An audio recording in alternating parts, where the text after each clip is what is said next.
Good evening and welcome to Sunset News. In this program, we bring you news, community stories, economic indicators, weather forecast, as well as sports.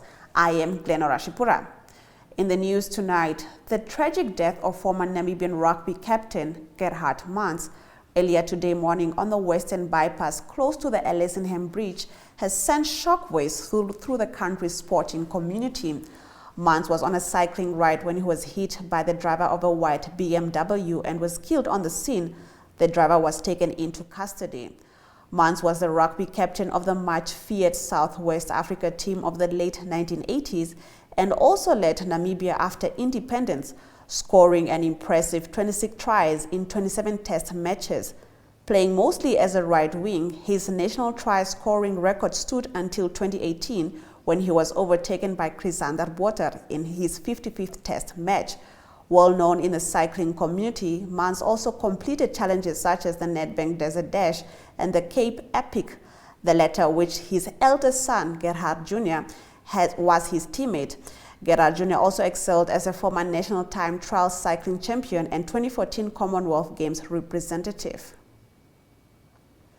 In our next story, a group of war veterans this morning paid homage at the Heroes Accra to the victims of the Kasinga massacre by the South African apartheid regime 44 years ago.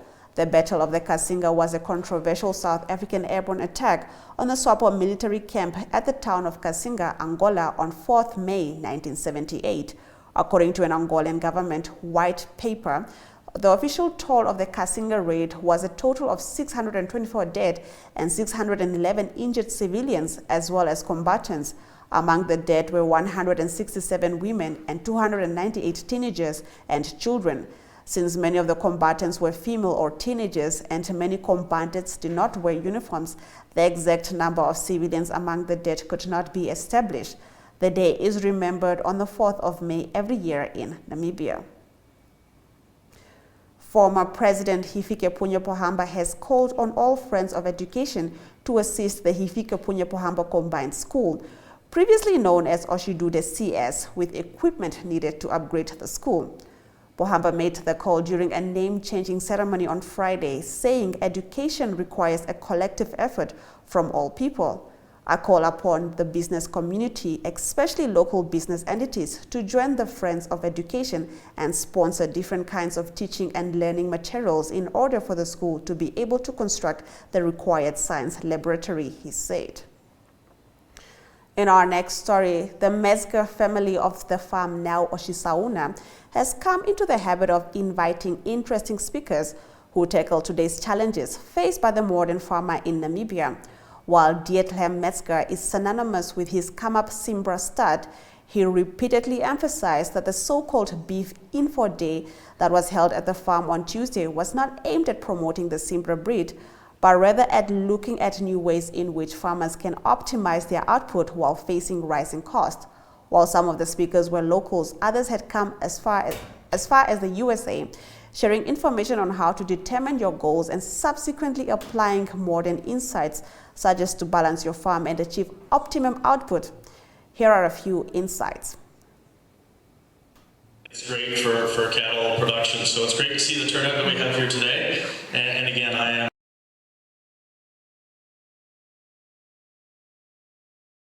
earlier, we maybe didn't have the best communication plan ahead of time. Kind of how this happened was I met up with PJ at a couple other events earlier this year, and PJ had asked me if I would be interested in coming to hear and speak at the event, and I to be honest, I was thrilled. So I jumped on the bandwagon and said, yep, let's do this. And I did it probably without looking at my calendar as closely as I should have. And in hindsight, things kind of squeezed together a little bit, which meant for a little bit shorter communication than what would be ideal. But just a little bit to introduce myself. I'm not sure where I'm supposed to point this. There we go. So I work for CEMEX, a global genetics company that's based out of Canada. So I guess it is one of the Americas. I like to think that we live in Canada maybe is a little different than the Southern America side of what we call the United States. But in all seriousness, yeah, I graduated from University of Guelph with an agricultural degree. I do live on a farm. I'm the fourth generation to farm in our current location. Just a couple examples of what our farm looks like.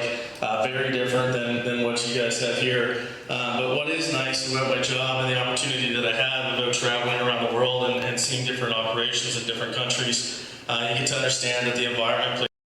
Livestock enterprise, and here's your profitability in the middle, and it starts off by selecting your animal. Now, we've had talks before about what you do with that and how you go about that, but that in this scenario is a factor of 1.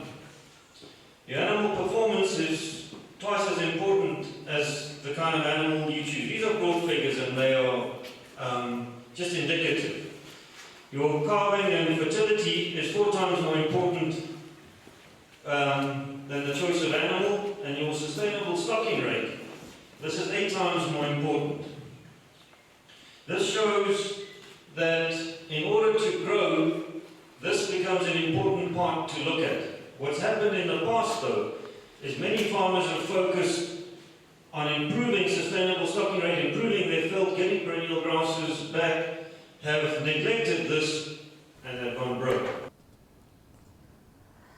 Namibia is facing a crisis with a huge shortage of antidote for snake bites that is not only experienced locally but also in the rest of Southern Africa. According to Francois Tiart, one of the leading snake experts in the country, no stock is available from the manufacturers in South Africa, and there is no indication of when the situation will change. Even if there was no problem with stock in the neighboring country, Tiart says there will still be a problem in terms of permits. The antidote is manufactured by South African vaccine producers as AVP, which he says does not have enough antidote, as AVP also supplies antidote to other African countries. A climate justice activist is fighting to ensure Namibia can tackle the climate crisis. More on this in our community talk.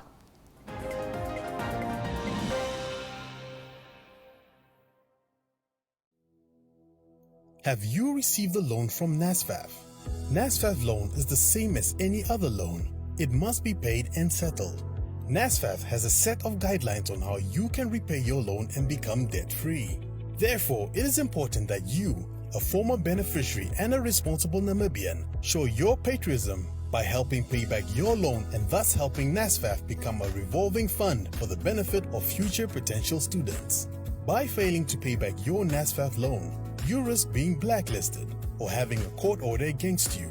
So arrange with the fund to pay back your loan today. For more information on how you can repay your loan, visit our website at www.nasfaf.na or visit our Facebook page or Twitter. Do the right thing and hashtag #paybackthemoney.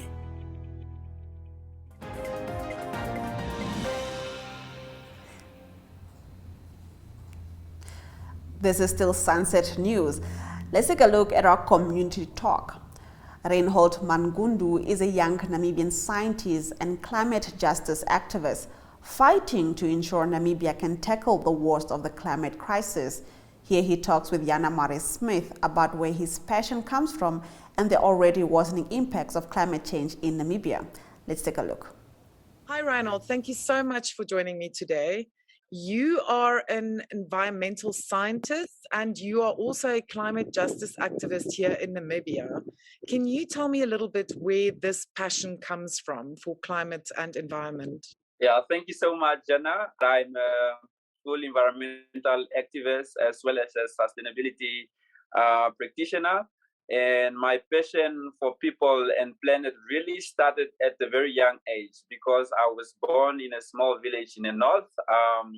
And unfortunately for me, much what I could see, whether it's the beautiful forest that used to exist, were through narratives and stories told by my dad. And at that point, I think I really got passionate about people and about environment to really restore the lost forests in our lands, but also in overall to start navigating and co-creating solutions to build the form of future we need, because as a young person, I grew up to see very little compared to the stories that was told by my dad. And since then, as a youngster, as a teenager, that embarked on a sustainability journey, whether it's with the Namibia University of Science and Technology or with my studies with the Stellenbosch University, I really grew passionate about people and planet, and therefore committing my whole life and professional career to serve. In the midst of my studying, pursuing my Master's of Philosophy in Sustainable Development Management and Planning with the Stellenbosch University, I really fell in love with the idea of social justice because as a young practitioner or as a young environmentalist, I started realizing that at the center of development should be social justice, because in actual fact, sustainability should be about equity, equality, and the fair distribution of common resources such as water, such as land, and any other precious resources that are acting as life support systems. Reinhold, for you, what are some of the gravest threats we as Namibians face as a result of the climate crisis? Yeah, so I mean, Namibia as a country, we are arid in a sense that about 80% of our fresh water, rainwater evaporates. And over the decades, we have been facing very progressive droughts. I mean, in 2013, we experienced one of the worst droughts in 30 years. And as climate change continues to worsen, I mean, water as a critical resource is going to be affected, because water also drives how systems functions. And for instance, since 2013 to 2019, we have declared a national state of emergency because of drought for 3 consecutive times, you know. And with climate change, it's only going to get worse. We'll be facing more progressive droughts, and some of these, the severity of these droughts are quite evident already. We know what happened in the Kunene for the past 4-5 years, for instance, where people, local indigenous people, face a climate migration. We really start to see that this causes as a cause and effect relationship, because we know the drought affected, for instance, communities in Kunene, but then later on we started seeing people moving to the city in search of greener pastures. And then again, that leads to another pressure in the city. So water is really one of the resources that is going to be affected by climate change, and it's quite critical for us as an arid country. Water is a vital resource for Namibia. It drives how socio-ecological systems function, it drives how people move, it drives the economy. And another element that is sort of going to be affected by climate change is food security, you know. When the drought of 2013 hit Namibia, we became very food insecure. And unfortunately with us, we are dependent on South Africa. And for the last years, we've started seeing the need and the urgency to sort of promote our local food systems because we have started seeing, courtesy of COVID-19 and now the war in Europe, we are seeing a lot of these food supply chains being affected. And we are going to suffer the most because we are not independent. We do not produce our own healthy and local food. So agriculture, which is also an important sector to Namibia, will be affected. We look at Windhoek and we look at the informal settlements or the poor communities where people are living in very destitute conditions. That what we are seeing is the worse the food security, the more the food insecurity, the more the social problems and health problems in terms of malnutrition. We are seeing, for instance, every 5th child that you find in Namibia is stunned, meaning that, you know, they don't get the right nutrition and the right kind of food, you know. So these are some of the complications. And with climate change, all of these complications are going to get worse and they are going to be exacerbated by that. And I always say, perhaps the next pandemic will be on water and food, because these are critical common resources that shapes how society functions and even our own economy. We need more people taking a stance in terms of climate change. In economic news after the break, we look at the decline in credit uptake by the private sector that has an impact on the level of investment in the company. More on this right after the break.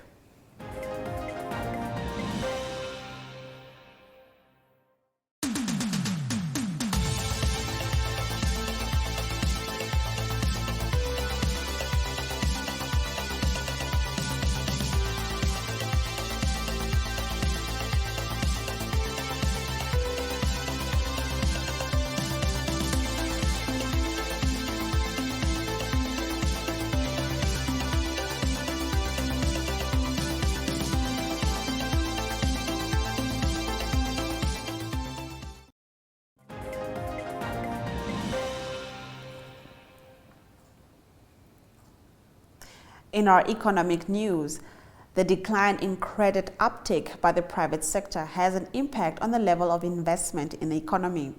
According to Simon Storm, net investment has been declining in both public and private sectors, with government net investment having decreased by 5.9% on an annualized basis since 2016. A number of projects have been announced in recent weeks that can provide growth to net investment in 2022. TransNamib has secured a loan of 2.6 billion Namibian dollars to upgrade the national railway networks. AfriTin has secured funding to expand its tin operations in Uis by 67% over the next 5 years. In addition, numerous renewable energy projects are being carried out across the country. Let's take a look at our economic indicators. The Namibian dollar has increased across 3 major currencies, namely the US, Euro, Pound, and decreased against the Yuan. On the NSX, all stocks remain unchanged except Trustco Group Holdings, showing an increase of 4.2%. Local index on the NSX remains unchanged, while the overall index has decreased by 1.09%. Gold, copper, and Brent crude oil have increased, and zinc saw a decrease. We look at tomorrow's weather forecast. Follows right after the break.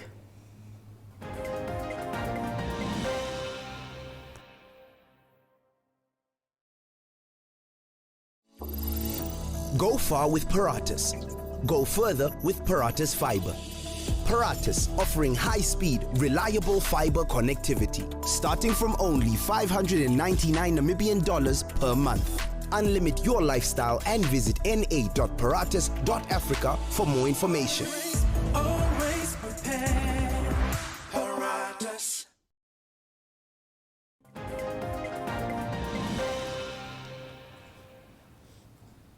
This is Sunset News, and here is your weather predictions. Chillier weather is expected in Gobabis, Omaruru, and Oshuarongo, with minimum temperatures of 7, 9, and 11 degrees Celsius respectively, while partly cloudy conditions are expected north in Katima and Rundu. Sunny conditions are expected in most parts of the country, with the coast still enjoying the sun.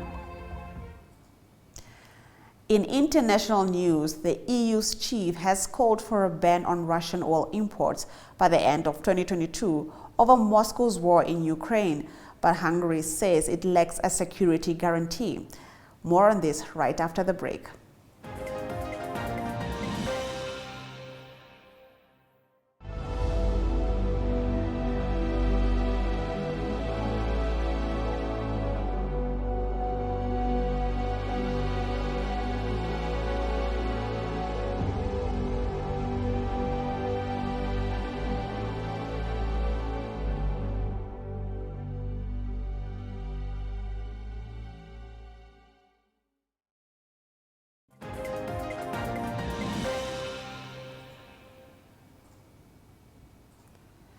In our international news story, the EU's chief has called for a ban on Russian oil imports by the end of 2022 over Moscow's war in Ukraine, but Hungary says it lacks a security guarantee. Hungary says the European Union's proposal to enact sanctions on Russian oil do not provide any guarantees for its energy security. On Wednesday, after the EU's chief called for a ban on Russian oil, the Hungarian government spokesman said his country sees no plans on how a transition could be managed. In a document seen by the AFP, European Commission President Ursula von der Leyen's proposal suggested that Hungary and Slovakia, both highly dependent on Russian oil, be given more time to meet the EU demands to enact the ban. The 27 EU state ambassador is set to meet on Wednesday to discuss von der Leyen's plan, and a unanimous agreement has to be reached before it goes into effect. Hungary and Slovakia have previously said they will not support the sanctions against Russian energy that the EU is preparing over the war in Ukraine, insisting that they are too reliant on those supplies and there are no immediate alternatives. According to the Hungarian government spokesman, 65% of Hungary's oil and 85% of its gas supplies come from Russia.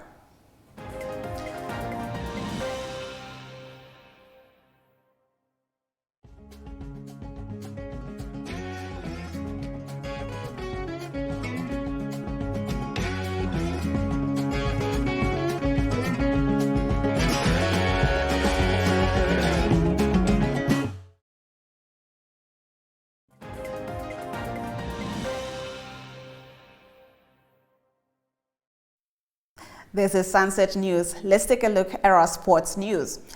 Namibia national football teammates of Peter Shalulile have described Shalulile as immortal after reaching 50 club goals for Mamelodi Sundowns. Shalulile netted Sundowns' second goal after Aubrey Modiba had opened the scoring for his side on the night. This was Shalulile's 22nd league goal for Sundowns this season and his 28th overall. He is 3 goals away from matching Collins Basuma's record tally of 25 league goals in a single season. Maximilian Baeva and Marcel Papama has backed their national teammate to break Basuma's record tally of 25 goals. Former boxer Tomisho Nakashimba is confident Namibia can still produce top boxing prospects in the next few years, provided that sponsors remain on board. Nakashimba, who was one of the few local boxers not to fight any international title, had an illustrious career which saw him rated amongst the toughest opponents to fight due to his brave heart. Nakashimba is now a carpenter but still has a passion for boxing and serves as a coach. With a third of the year already over, Namibia is preparing for what is likely to be the biggest e-sports season in the country yet.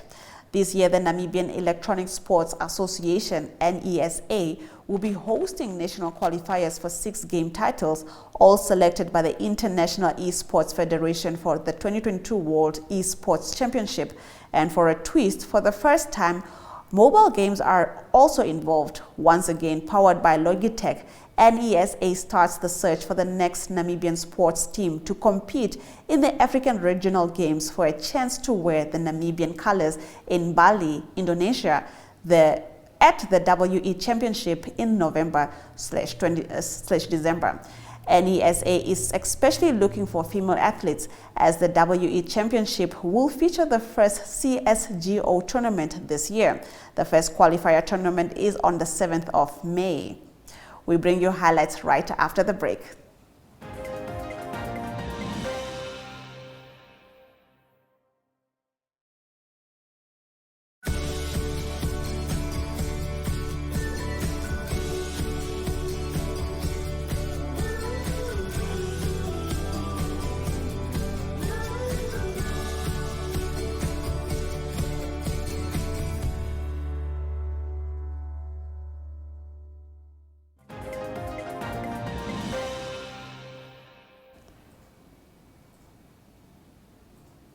You're watching Sunset News. If you've just joined us, here are the highlights.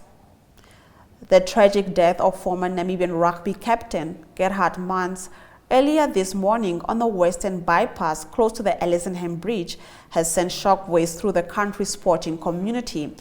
Mans was on a cycling ride when he was hit by the driver of a white BMW and was killed on the scene. The driver was taken into custody.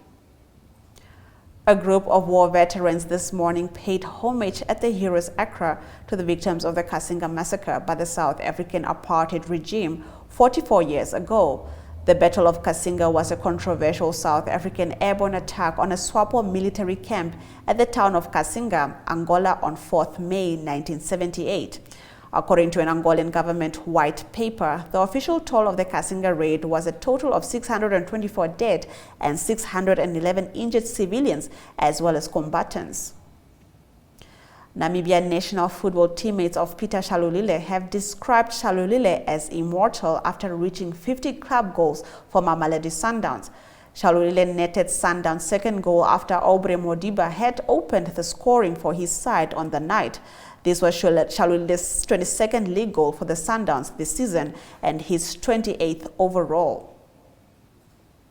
And with that, we've come to the end of the broadcast. Make sure you join Sunset News on Facebook on all the NMH platforms on weekdays, as well as on our website, oneup2.com. Sunset News screens on DSTV channel 285 and GoTV channel 94 every weekday from 7:30 to 8 p.m. I am Glenora Shipra, and this has been Sunset News. Don't end your day without us.